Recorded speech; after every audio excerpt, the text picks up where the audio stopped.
지금으로부터 20여 년 전, 외항선 기관사였던 남편이 선박사고로 직장을 잃게 되면서 가정 형편이 날로 어려워졌습니다. 생계가 막막한 상황이었기 때문에 제가 생활전선으로 뛰어들어야 했습니다. 파출부, 길거리 장사 등 닥치는 대로 일을 했습니다. 그러다 보니 몸과 마음은 점점 힘들어졌고 어딘가에 마음 붙일 때가 필요했습니다. 그러던 어느 날 친하게 지내던 이웃이 자신이 다니는 법당에 가면 마음이 편해질 거라며 같이 가보자고 했습니다. 얼마 뒤 법당을 방문했는데 마음이 편해지는 것을 느꼈습니다. 일주일에 2-번 정도 법당을 다니며 불경을 외우는 신앙생활이 시작됐습니다. 불경 공부는 저에게 새로운 활력을 가져다 주었고 지쳐있던 심신이 서서히 안정되어 가는 걸 느꼈습니다. 그렇게 불경을 공부하면서 미래에 오신다는 미륵불에 대해 알게 됐습니다. 차처지명 도솔타천이라 금차 천주 지명왈 미륵이니 여당귀하라. 이곳의 이름은 도솔천이라 이 하늘의 주님은 미륵이라 부르니 내가 마땅히 귀의할지니라. 말법 시대에 지상에 강세하여 용화 세계를 열어주시는 도솔천의 천주이신 미륵 부처님. 힘든 생활을 하고 있던 제게 미륵불을 모신다는 것은 말할 수 없는 큰 기쁨이었습니다. 불교를 신앙하면서 삶의 안정을 찾아가고 있던 중 일상에 변화가 찾아왔습니다. 사정이 생겨 갑자기 이사를 하게 된 것입니다. 그 후 다니던 법당과는 자연히 멀어지게 됐습니다. 비록 법당에는 나가지 않았지만 집에서 계속 불경을 외웠습니다.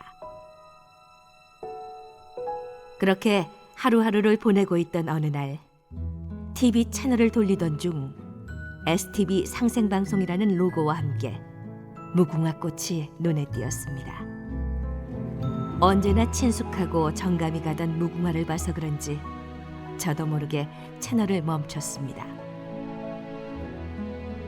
그때 마침 도전 봉독 프로그램이 방영되고 있었는데 낯익은 단어가 눈에 들어왔습니다.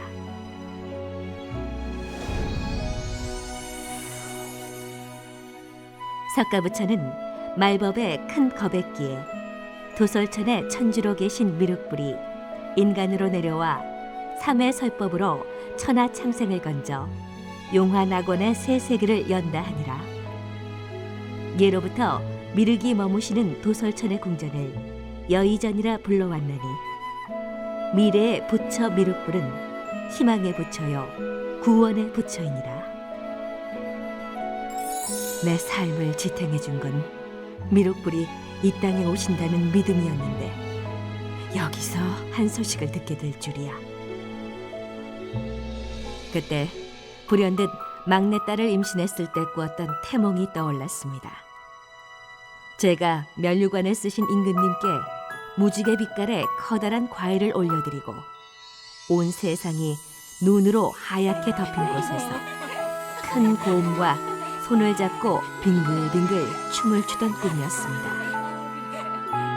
그러면서 태몽에서 배웠던 임금님과 상생방송에서 배웠던 빨간 골룡포에 면류관에 쓰고 앉아 계신 상제님의 모습이 겹쳐졌습니다. 순간 눈앞에 번개가 번쩍 치면서 저분이 미륵 부처님이구나 라는 생각이 들었습니다. 또 한 가지 정말 놀라운 사실은 상제님이 이미 140여 년 전에 우리나라에 다녀가셨다는 것이었습니다. 이 땅에 말입니다. 이제 온 천하가 큰 병이 들었나니 내가 산계대권을 주재하여 조화로서 천지를 개벽하고 불로장생의 선경을 건설하려 하노라.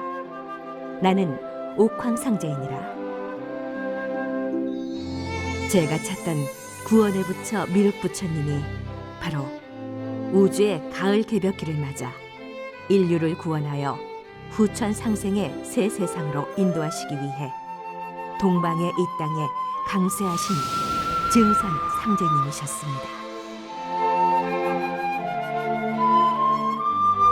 10여 년 전 막내딸이 어떤 종교를 신앙하겠다고 해서 못하게 말린 적이 있었는데 그게 바로 증산도였다는 사실도 알게 됐습니다. 딸아이가 이 세상에 태어나기 전부터 상제님과 인연이 있었다는 생각을 하면서 참 진리를 알지 못해 무작정 반대만 했던 걸 후회했습니다. 막내딸에게 제 얘기를 모두 들려주자 도장에 방문해 보자고 했습니다. 함께 찾아간 증산도 부산 온천도장. 포정님이 우리를 반갑게 맞아주셨습니다. 포정님과 나눈 도담은 상제님 진리를 확신하는 계기가 됐습니다. 도장을 다녀온 후 딸은 포정님이 주신 태을주 주문지를 정성스럽게 제 방에 붙여줬고 저는 생각날 때마다 끊임없이 태을주를 읽었습니다. 그 무렵 부모로서 도저히 해결해 줄 수 없는 일이 아이들에게 생겼습니다. 넉넉지 못한 살림으로 인해 도움을 주지 못하는 제 처지가 한탄스럽기만 했습니다. 불면증으로 밤을 지새우기 일쑤였습니다. 누구에게 하소연도 못하고 혼자 마음의 병을 앓던 중 문득 소원성취 태을주라는 상제님 말씀이 떠올랐습니다. 소원성취 태을주, 광재창생 태을주, 무궁무궁 태을주. 태을주는 여의주, 여의주는 태을주니라. 그래, 태을주를 읽어보자. 절박한 심정으로 태을주를 읽기 시작했습니다. 그런데 신기하게도 주변에 아무도 없었는데 누군가 같이 태을주를 읽어주는 소리가 들리면서 따뜻한 기운이 온몸을 감싸는 것을 느꼈습니다. 그렇게 정성을 다해 태을주를 읽은 후 삶의 변화가 찾아왔습니다. 뜻하지 않은 여윳돈이 들어오면서 집안 경제가 나아지기 시작했을 뿐만 아니라 어려운 문제도 다 풀렸습니다. 또한 수십 년 동안 빠져있던 깊은 우울증과 좌절에서도 벗어날 수 있었습니다. 모두 태을주 덕분이었습니다. 상제님, 저에게 새 삶을 주셔서 너무너무 고맙고 감사합니다.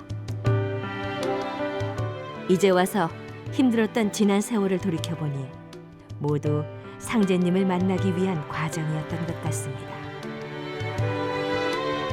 상생방송을 통해 참 진리를 만난 것에 감사드리며 세상 사람들에게 상제님 진리를 널리 전하려 합니다.